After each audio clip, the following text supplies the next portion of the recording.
like, bro, yeah, she got a kid. Look at his back. Oh my god.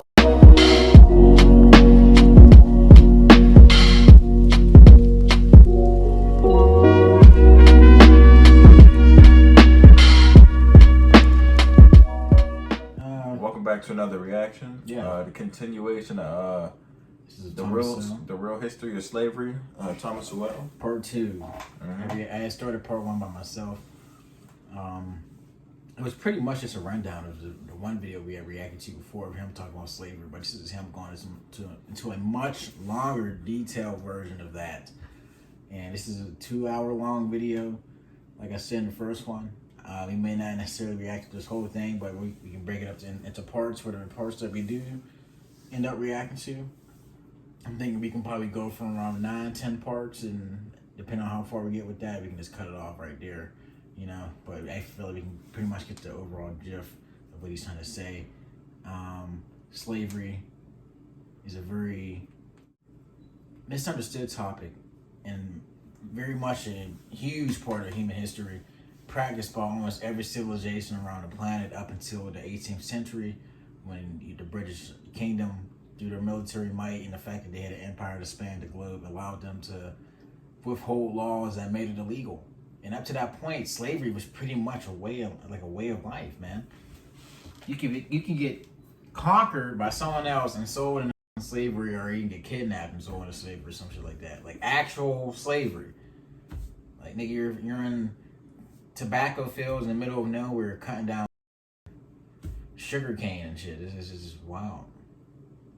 And tobacco field cutting down sugar cane. I'm listening, I'm like, what? I didn't add up.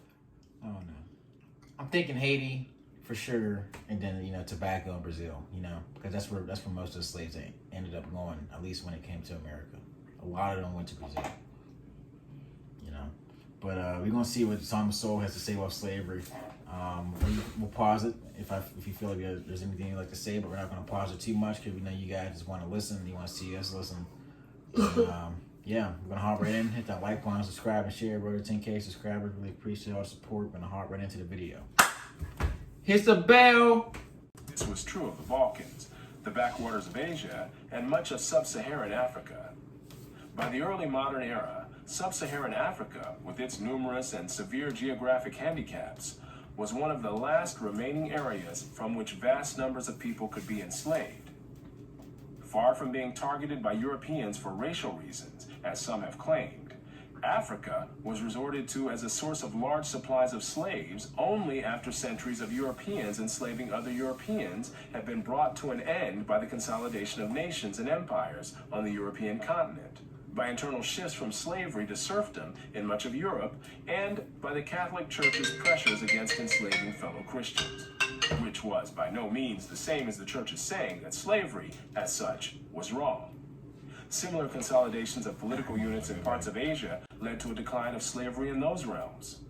While Africa became the main source of new slaves in later centuries, existing slaves continued to include peoples of many races living in many places around the world. Ending the slavery of all these peoples was a very difficult process, and one requiring deliberate and sustained action for many generations.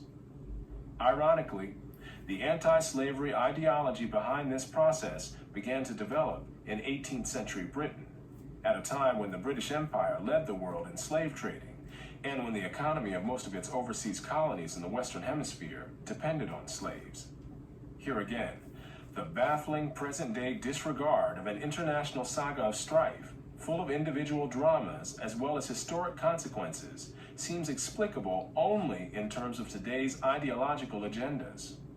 While slavery was common to all civilizations, as well as to peoples considered uncivilized, only one civilization developed a moral revulsion against it, very late in its history: Western civilization. Today it seems so obvious that, as Abraham Lincoln said, if slavery is not wrong, nothing is wrong. But the hard fact is that for thousands of years, slavery was simply not an issue, even among the great religious thinkers or moral philosophers of civilizations around the world. We may wonder why it took 18 centuries after the Sermon on the Mount for Christians to develop an anti-slavery movement, But a more profound question is why. Yeah, I mean, it's fucking crazy to think about. Like the Romans were the ones who really perpetuated this Christianity, you know, like this religion of goodness and caring. But Rome was built off slavery. Rome was pretty much slavery.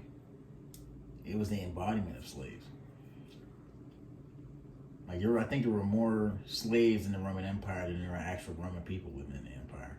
That's pretty crazy. That's wild, man. But like depending on everything else he has said up to this point, you know, Europeans coming to Africa and based off strictly racial ideas, you don't see that type of stuff begin to conflict with one another until like later on in United States history with the white slave owners and the black slaves. Because, you know, the elites wanted to perpetuate this idea of like togetherness, even though you're not particularly elite, you're still white, you're not a slave, man, you know? You're not that bad, you don't suck that much. You're still white trash, but, you know, it's just like... You're still not an animal. Yeah, you're not an animal. But for the longest time, you don't see Europeans enter the African continent just because of the disease and stuff like that. So for a time, they had to rely off, like, some of the slaves that would come into the ports on the western ports of Africa. Like you've seen some empires that already had ports and like trading cities along the coast, like Portugal and Spain and all that. But I think the Black Death too, like that really played a big part in seeing slavery like fall out of seeing slavery fall out of. Whoa! Yeah. No. Seeing slavery fall out of Jesus Christ, that's like I can't talk. Seeing slavery fall out of like use around in Europe because so many people had died, like the bulk of the population that could have been expensed on slavery, they died out. So smaller amount of people to pick from and to use for like certain skills and labors, you had to pay people more and stuff like that. So that just goes to show you, like, when people are, like, really, even in history, just worry about the wrong all the time. Yeah, man. Like, if they were focused on, like, avoiding, like, situations like that wouldn't happen. I mean, we're in the middle of a war right now over borders. I mean, focused on TikToks. TikTok. We got niggas, Russia and Ukraine, fighting over there, and that can lead to a whole nuclear conflict just because Russia feels like NATO is their land is propagating on their border, and they're inching closer to their Soviet satellites that have once been a part of Russia, and they feel like that was their sphere of influence. Now that they feel like they're threatened, they have to take the initiative while they still can. But there is no initiative anymore. They can't win the war. They're bogged down. They're completely inadequate when it comes to fighting and logistics. They have superior weaponry, but they don't know how to necessarily use it effectively to put off the Ukrainians. The Ukrainians should have lasted no more than 3 weeks. We're going on 3 months here. There's only one way this war is going to end, and that's with the use of tactical nuclear weapons so they can destroy their enemies in a swift, combined effort, and they can just use the rest of their forces to sweep to the rest of the Ukrainian country. Because right now, it seems like the only thing they can take right now is the Donbass region, and particularly some region across the coast. That has nothing to do with the slavery topic that we're talking about right now. You know, we went off a little tangent. Just in case you're wondering what was going on in Ukraine. The leading moralists in other civilizations rejected slavery at all. There is no evidence, according to a scholarly study, that slavery came under serious attack in any part of the world before the 18th century. That is when it first came under attack in Europe. Themselves the leading slave traders of the 18th century, Europeans nevertheless became, in the 19th century, the destroyers of slavery around the world.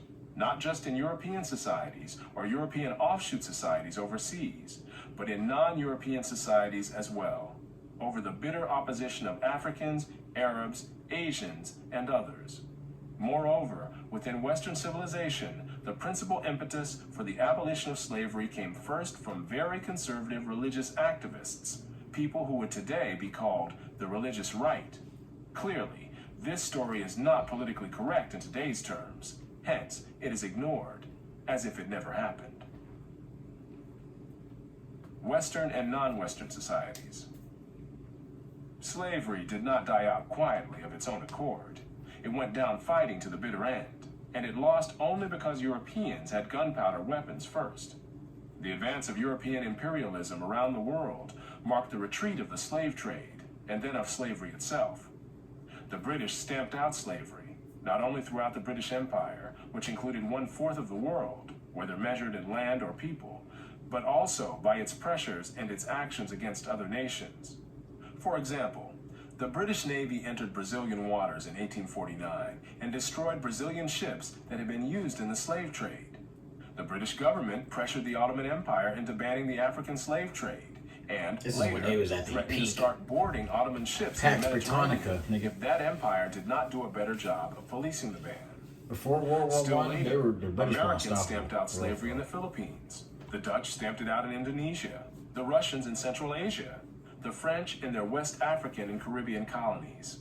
Germans in their East Africa colonies often hanged slave traders on the spot when they caught them in the act. Damn.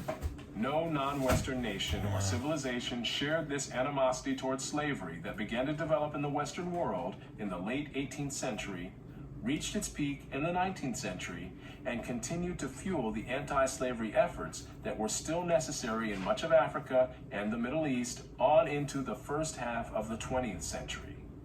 This worldwide struggle went on for more than a century because the non-Western world in general resisted and evaded all efforts to get them to root out this institution that was an integral part of their economies and societies. When the British ambassador to the Ottoman Empire first raised the issue of abolishing slavery with the Sultan in 1840, he reported this response: "I have been heard with extreme astonishment, accompanied with a smile at a proposition for destroying an institution closely interwoven with the frame of society in this country, and intimately connected with the law and with the habits and even the religion of all classes, from the Sultan himself on down to the lowest peasant."